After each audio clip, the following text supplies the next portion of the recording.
So in this video, you're gonna see how to use a MSR Whisperlite International stove. In this video, I'm gonna make some ramen. I'm gonna show you my whole setup and a nice little easy setup if you're on a hike and you want something hot to eat.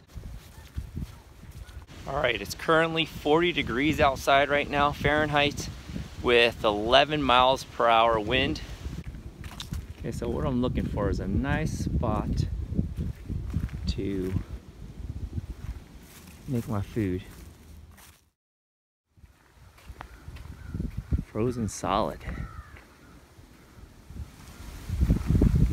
This is actually exposed to the wind, but it'll be a nice view. So let's get started.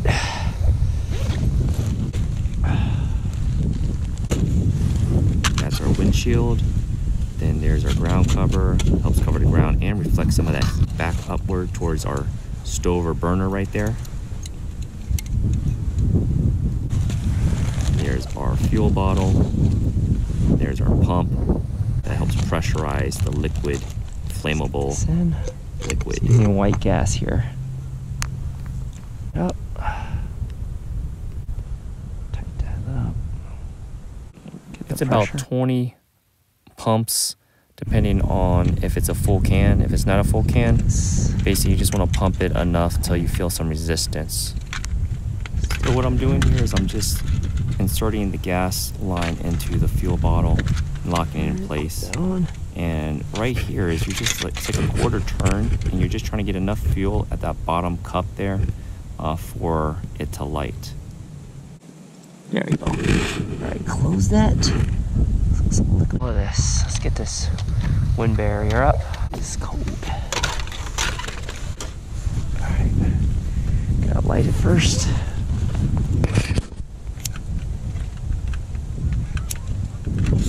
Need a little more gas, I think. There we go. See it getting wet. That's what we want.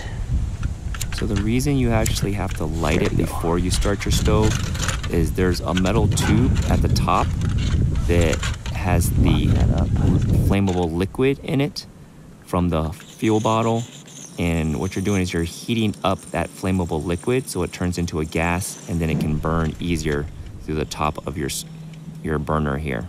Just like you would have a kitchen stove that burns gas. I probably put too much of that flammable liquid in the bottom of the cup, but what you want to do is put just about, I think it's a quarter teaspoon in there, just so it lights up and can heat up that pipe to turn that liquid to a gas. Then turn it off, and then while it's flaming, when you see it starting to go down, then you can turn that knob back on slowly so it lights the top of the burner, and that it will, then you're looking for is a blue flame.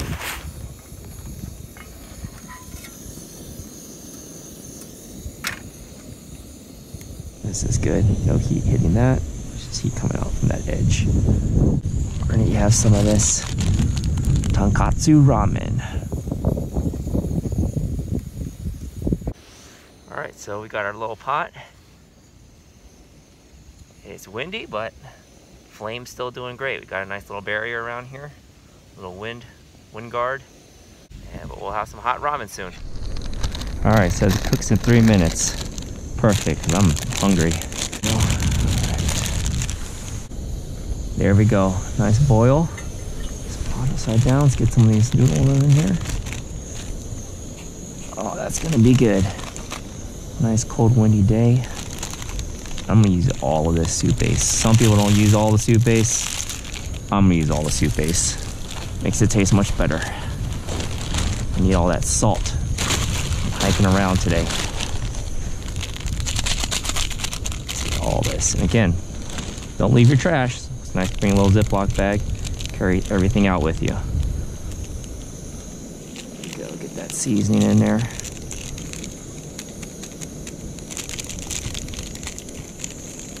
Hopefully nothing tragic happens. A pot of water spilling. Don't want that to happen. That would have been bad. There he looks good. All right, I'm gonna turn it down just a tad. Actually, I don't need to turn it down just a tad. There is no real simmer on it. You want to make sure this gas is still going through. It's just the pressure, actually. It's was reading about that. These are old ones. This is an old model. This is probably like 2005. But the pressure on these, they say the only way to kind of have it as a simmer is don't pump it as much. But what I'm gonna do is old cooking trick, just lift it off a little bit. Reduce some of the heat, move it to the side. I don't want it to boil over. So that's when it's handy to have a handle. It's a nice sturdy handle like this. I don't know how you like your ramen noodles. I like mine a little, not super soft, but I don't want them hard. Some people eat them somewhat hard. All right, I'm gonna turn that off. Turn it to the right, righty-tighty. Should gradually just go out. There it is, you hear it. I'll let that stove cool down before I toss it back into my backpack. Probably by the time I'm done eating, that will be done. Ready to go. All right, let's see how this tastes. Nothing tastes better than hot food in cold weather, especially a cold, windy day like today. Nice hot food. MSR International, so you can use kerosene in it. You can even use unleaded gas, but I don't recommend that. Just lots of soot. And then the excess soup, I'm just gonna pour it back in here. It's a little hand warmer there. Hand warmer now. Put this pot, my little bag here too. Put that in there. Yeah. That back in the bag. Pull this thing out. Make sure that's tight. Relieve the pressure on this before I move. Just turn it real slowly. Just real slow. So I turned it too fast. There you go. You can hear it. You don't want it to spray out on you. Just real slow. You can hear that air. Just relieve that pressure. Okay. Last time I just did it a little too fast and just went psh, you know, so I've got flammable liquid all over this bottle and on my hands. Not a thing that you want. All right, here we go.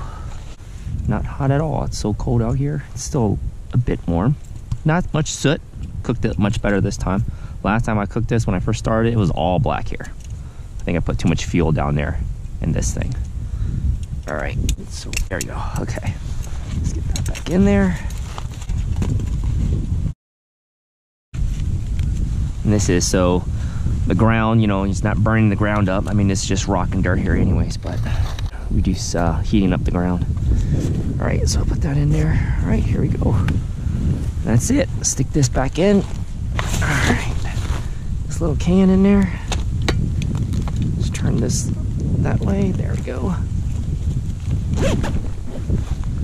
All right, that's it. This little ramen. Now we'll head out. All right, so everything's all cleaned up. Awesome things of having those small little stoves. Now I'm just gonna continue the hike now. It's always nice to have a little hot little meal as a break.